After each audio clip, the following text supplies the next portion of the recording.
जीवन मुक्ति में चित्त राहित्य एवं तत्व स्थिति का वर्णन। श्री वशिष्ठ जी कहते हैं, रघुकुल भूषण राम इस प्रकार कुंभ के स्वाभाविक वचनों पर विचार करके राजा शिखीध्वज उसी क्षण स्वयं आत्म पद में स्थित हो गए। फिर तो उनके मन और नेत्रों का व्यापार बंद हो गया, वाणी शांत हो गई तथा वे ध्यानस्थ होकर मनन करने लगे। उस समय उनके शरीर के सभी अवयव ऐसे निश्चल हो गए मानो शिलातल पर खुदी हुई कोई मूर्ति हो। महाबाहु तदनंतर 2 ही घड़ी के बाद जब उनकी ध्यान मुद्रा भंग हुई और वे विकसित नेत्रों से कुंभ की ओर देखने लगे, तब कुंभ रूपणी चुड़ाला ने राजा से प्रश्न करना आरंभ किया। कुंभ ने पूछा, राजन, जो अत्यंत प्रकाशमान, शुद्ध, विस्तृत एवं निर्मल है तथा जो निर्विकल्प समाधि में स्थित रहने वाले योगियों के लिए सुंदर शैया के समान है, उस आत्म पद में आपको आनंद पूर्वक विश्रांति प्राप्त हो चुकी है ना? आपका अंतःकरण प्रबुद्ध हो गया ना? आपने भ्रांति का परित्याग कर दिया ना? ज्ञातव्य का ज्ञान प्राप्त कर लिया और दृष्टव्य वस्तु देख ली ना? शिखीध्वज बोली, भगवान, आपकी कृपा से मुझे उस महती पदवी का साक्षात्कार हो गया जो निर्तिशय आनंद की भूमिका और समस्त उत्कर्षों की पराकाष्ठा है। अहो, जानने योग्य वस्तुओं के ज्ञान से संपन्न संत महात्माओं का संग अपूर्व एवं सर्वोत्तम अमृत में होता है, अतः सर्वोत्कृष्ट फल प्रदान करने वाला है। प्रभु, जिस महाअमृत की उपलब्धि मुझे सारे जन्म में भी नहीं हुई, वही आज आपके समागम से अनायास ही सुलभ हो गई। परंतु कमल लोचन, इस अनंत आद्य एवं अमृत स्वरूप आत्म पद की प्राप्ति मुझे पहले ही क्यों नहीं हो गई? कुंभ ने कहा, राजन, जब भोग इच्छाओं का परित्याग कर देने से मन पूर्णतः शांत हो जाता है और संपूर्ण इंद्रिय गणों के भोग रूप दोषों की निवृत्ति हो जाती है, तब चित्त में उपदेशक की विमल उक्तियां उसी प्रकार स्थित हो जाती हैं जैसे शुद्ध स्वच्छ वस्त्र पर कुमकुम मिश्रित जल की छींटे।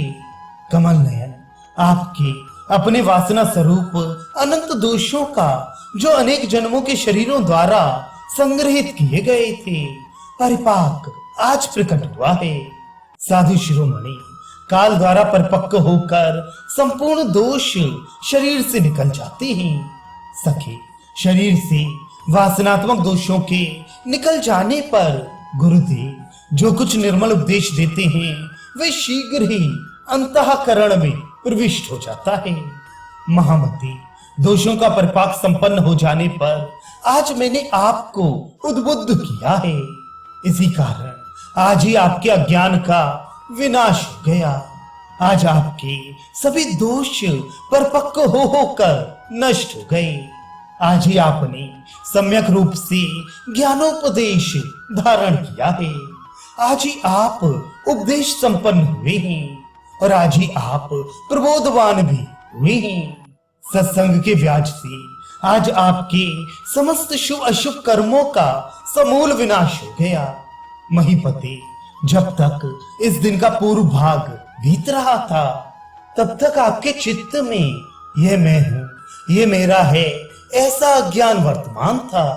परंतु भूपते, इस समय मेरा वचनोपदेश श्रवण करके आपने अपने हृदय से उस अज्ञान को निकाल फेंका है जिससे आपके चित्त का विनाश हो गया है। अतः अब आप भली भांति प्रबुद्ध हो गए हैं। राजन, जब तक हृदय में मन का अस्तित्व वर्तमान रहता है तब तक अज्ञान रहता है, किंतु जो ही अचित्त रूप से चित्त का विनाश हुआ त्यों ही ज्ञान का अभ्युदय हो जाता है।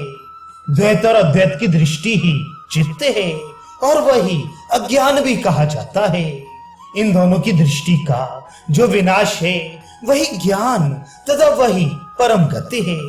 नरेश्वर, जो प्रतीत होने के कारण सत्य और वास्तव में ना होने के कारण असत है तथा जो मिथ्या जगत की कल्पना का स्थान है। उस चित्त का तो आपने विनाश कर ही दिया। इससे अब आपका ज्ञान जाग उठा है और आप विमुक्त हो गए हैं। अतः अब आप शोक शून्य, आयास रहित, निसंग, अनन्य, आत्मज्ञान संपन्न, महान अभ्युदय से युक्त, मौनी एवं मुनि होकर अपने निर्मल स्वरूप में स्थित रहिए। शिखीध्वज बोले, भगवान, यूं आपके कथनानुसार जो मूर्ख जीव के लिए ही चित्त है, ज्ञानी के लिए नहीं। किंतु प्रभु, यदि आत्मज्ञानी के लिए चित्त है ही नहीं, तो ये आप जैसे जीवन मुक्त मनुष्य मन से रहित होकर जगत में कैसे विचरण करते हैं, ये बतलाने की कृपा कीजिए। कुंभ ने कहा, तत्वज्ञ, आप जैसा कह रहे हैं ये ठीक वैसा ही है। इसमें थोड़ा सा भी अंतर नहीं है। जैसे पत्थर में अंकुर नहीं निकलता, उसी प्रकार जीवन मुक्तों का चित्त व्यापार शून्य हो जाता है। क्योंकि पुनर्जन्म लेने में सहायक जो घनीभूत वासना होती है, वही चित्त शब्द से कही जाती है और वे आत्मज्ञानी में रहती नहीं। आत्मज्ञान संपन्न पुरुष जिस वासना द्वारा सांसारिक कर्मों का व्यवहार करते हैं, उसे आप सत्य नाम वाली समझिए। वे वासना पुनर्जन्म से रहित होती है। जो सत्य में स्थित है तथा जिनकी इंद्रियां सम्यक प्रकार से वश में हैं, ऐसे जीवन मुक्त महात्मा आसक्ति रहित होकर विचरते हैं। परंतु चित्तस्थ पुरुष वैसा कभी नहीं कर सकते। राजन, अज्ञान से आच्छादित चित्त को चित्त कहते हैं और प्रबुद्ध चित्त सत्व कहा जाता है। जो अज्ञानी हैं वे चित्त में स्थित रहते हैं और महाबुद्धिमान ज्ञानी लोग सत्व में स्थित रहते हैं। भूपति, चित्त बारंबार उत्पन्न होता है किंतु सत्य पुनः पैदा नहीं होता। इसलिए अज्ञानी बंधन में पड़ता है, ज्ञानी नहीं पड़ता। राजन, मुझे ठीक ठीक पता है कि आज आपने पूर्ण रूप से अपने चित्त का विनाश कर दिया है, जिससे आप सत्य संपन्न हो गए हैं और महात्यागी बनकर स्थित हैं। आज आपकी सारी वासनाएं नष्ट हो गई हैं, जिससे आपकी विशेष शोभा हो रही है। मुनि, मैं ये भी मानता हूँ कि आपका मन आकाश की तरह निर्मल हो गया है। आप परम शांति को प्राप्त हो गए हैं और सिद्ध होकर सर्वोत्कृष्ट सम स्थिति में पहुंच गए हैं। राजन, यह वही महात्याग है जिसमें आपने अपने सर्वस्व रूप चित्त का परित्याग कर दिया है। भला तब आपके कितने दुखों का विनाश करने में समर्थ होता। यह जो उपरति रूप परम सुख है, यही अक्षय सुख है, यही वास्तव में सत्य है। स्वर्ग आदि का जो थोड़ा बहुत सुख है वह सत्य नहीं है, क्योंकि वह विनाशशील है तथा उत्पत्ति एवं विनाश युक्त होने के कारण वर्तमान काल में ही प्रतीत होता है। राजऋषि, जैसे आकाश से भी अत्यंत निर्मल सच्चिदानंद परमात्मा से सभी पदार्थ समुद्भूत होकर दृष्टिगोचर होते हैं, वैसे ही वे उसी परमात्मा में विलीन भी हो जाते हैं।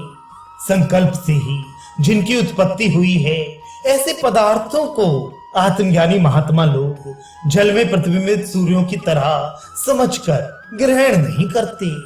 सज्जन शिरोमणि, जगत में जिसका चित्त स्पंदन रहित हो गया है, उसके समीप संसार आ ही नहीं सकता, क्योंकि महिपाल इस त्रिलोकी में जो जो दुख जीव को प्राप्त होते हैं, वे सभी चित्त की चपलता से ही उत्पन्न हुए रहते हैं। इसलिए जिसका चित्त स्थिर, शांत, स्पंद शून्य और चंचलता रहित हो गया है, वही मनुष्य सदा परमानंद में निमग्न रहता है और वही साम्राज्य परमात्म साक्षात्कार का पात्र होता है। शिखीध्वज बोली, संपूर्ण संशयों का उच्छेद करने वाले विभु, स्पंद और अस्पंद, ये दोनों किस प्रकार एकता को प्राप्त होते हैं, वह विधि मुझे शीघ्र बतलाने की कृपा कीजिए। कुंभ ने कहा, राजन, जैसे सागर जल रूप से एक है, उसी तरह ये सारा जगत चिन्ह मात्र स्वरूप होने के कारण एक ही वस्तु है। अतः जैसे तरंगें शुद्ध जल को ही उछालती हैं, वैसे ही बुद्धिवृत्तियां उसी चिन्ह मात्र को स्पंदित करती हैं। श्रुतियां जिसका ब्रह्म चिन्ह मात्र, अमल और सत्य आदि नामों द्वारा गान करती हैं, उसी को मूढ़ लोग जगत रूप से देखते हैं। इस संसार का स्वरूप तो चेतन परमात्मा का स्पंदन मात्र है। इसीलिए यथार्थ दृष्टि वालों के लिए तो इसका विनाश ही हो जाता है, परंतु जिन्हें यथार्थ दृष्टि की प्राप्ति नहीं हुई है, ऐसे पुरुषों को रज्जु में सर्वभ्रांति की भांति ये भ्रम रूप से ही प्रतीत होता है।